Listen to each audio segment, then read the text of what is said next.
শুভ সকাল দর্শক, আমন্ত্রণ জানাচ্ছি আমাদের প্রতিদিনের আয়োজন পত্রিকার চোখে দেশ অনুষ্ঠানে। আপনাদের সাথে আমি আছি প্রিয়াঙ্কা ঘোষ নিতু। জানিয়ে দিব আজকের সংবাদপত্রের শিরোনামগুলো।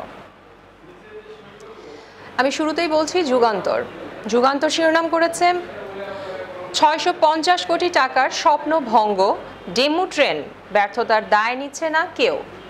ক্ষমতায় যেতে বিএনপি বিদেশি প্রভুদের দাসত্ব করছে, ওবায়দুল কাদের। 3 বিদেশি শক্তি আওয়ামী লীগকে ক্ষমতায় রাখতে কাজ করে, জাতীয় পার্টির বর্ধিত সভায় জিএম কাদের। ওয়ালটন ফ্রিজ কিনে অনেকের মতো আপনিও হয়ে যেতে পারেন মিলেনিয়াল, সেরা পণ্যের সেরা অফার। দৈনিক ইত্তেফাক শিরোনাম করেছে চরমপন্থী দলগুলো নিশ্চিহ্ন, ভয়াল স্মৃতি এখনো মোছেনি। সরকার আইনের শাসন প্রতিষ্ঠায় বদ্ধপরিকর, প্রধানমন্ত্রী। 9 মে হজের প্রথম ফ্লাইট শুরু, ধর্মমন্ত্রী। এবং দাবদাহের মধ্যেই শিক্ষা প্রতিষ্ঠান খুলছে আজ, আপত্তি অভিভাবকদের।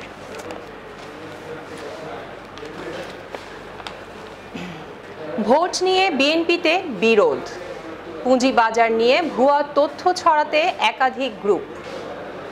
অর্থের অভাবে বিদ্যুৎ কেন্দ্রের মাঝপথে কাজ আটকা এবং দেশের ওষুধ যাচ্ছে 157 দেশে।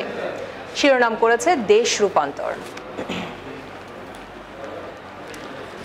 প্রথম আলো শিরোনাম করেছে প্রশাসন ক্যাডারের জন্য এবার 1833 কোটি টাকা একাডেমি।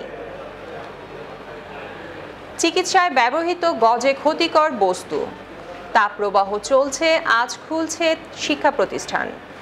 এবং অটো রিকশার ধাক্কায় মায়ের কোল থেকে ছিটকে পড়ে শিশুর মৃত্যু। সমকাল শিরোনাম করেছে ধোঁকা দিতে বড় চুল, অপারেশনে নারীর অবয়ব। 18 কোটি টাকার যন্ত্র 7 বছর বাক্সবন্দি। এবং আওয়ামী লীগকে ক্ষমতায় রাখতে কাজ করেছে 3 বিদেশি শক্তি, জাপার বর্ধিত সভায় জিএম কাদের। বাংলাদেশ প্রতিদিনের শিরোনামে আছে জালিয়াতির দুর্বল কোম্পানিতে সর্বনাশ। শেয়ার বাজারে 2014 সালে তালিকাভুক্ত 17 কোম্পানির 16টি এখন বন্ধ। গ্যাসের জন্য বন্ধ শাহজালাল সার কারখানা, দেনা 779 কোটি টাকা। জাপাকে গৃহপালিত দল হিসেবে দেখতে চায় সরকার, জিএম কাদের। এবং বিএনপির ইতিহাসে গণতন্ত্র প্রতিষ্ঠার কোনো নজির নেই, ওবায়দুল কাদের। আজকের পত্রিকার শিরোনামে আছে প্লট বেচে টাকা নিয়ে যাচ্ছেন প্রবাসীরা। মে মাসের শুরুতে বৃষ্টির সম্ভাবনা। প্লাস্টিক দূষণের শীর্ষে পেপসি, কোকা-কোলা। এবং দাবদাহের মধ্যেই শিক্ষা প্রতিষ্ঠান খুলছে আজ। খবরের কাগজ শিরোনাম করেছে পাকিস্তানকে টপকে এগিয়ে বাংলাদেশ। 15 বছরে আইনি সহায়তা পেয়েছে 10 লাখ মানুষ। এবং 10 বছরে কর্মক্ষেত্রে মৃত্যু বেড়েছে 3 গুণ। নিট প্রত্যক্ষ বিদেশি বিনিয়োগের 2 তথ্য পার্থক্য প্রায় 50%। দেশের নিট এফডিআই কত, 3.25 নাকি 1.65 billion dollar?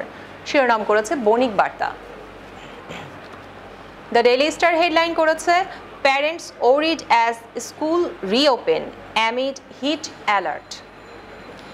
Improving summer power supply, government pays half the subsidy power ministry needs.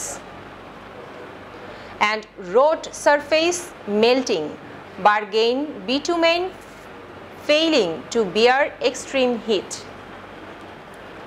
দর্শক, এই ছিল আজকের সংবাদপত্রের শিরোনামগুলো। আমাদের প্রতিদিনের সংবাদপত্রের শিরোনামগুলোর আয়োজন নিয়ে আপনাদের সাথেই থাকবো। সেই পর্যন্ত ভালো থাকুন, সুস্থ থাকুন আর চোখ রাখুন মোহনার পর্দায়। ধন্যবাদ।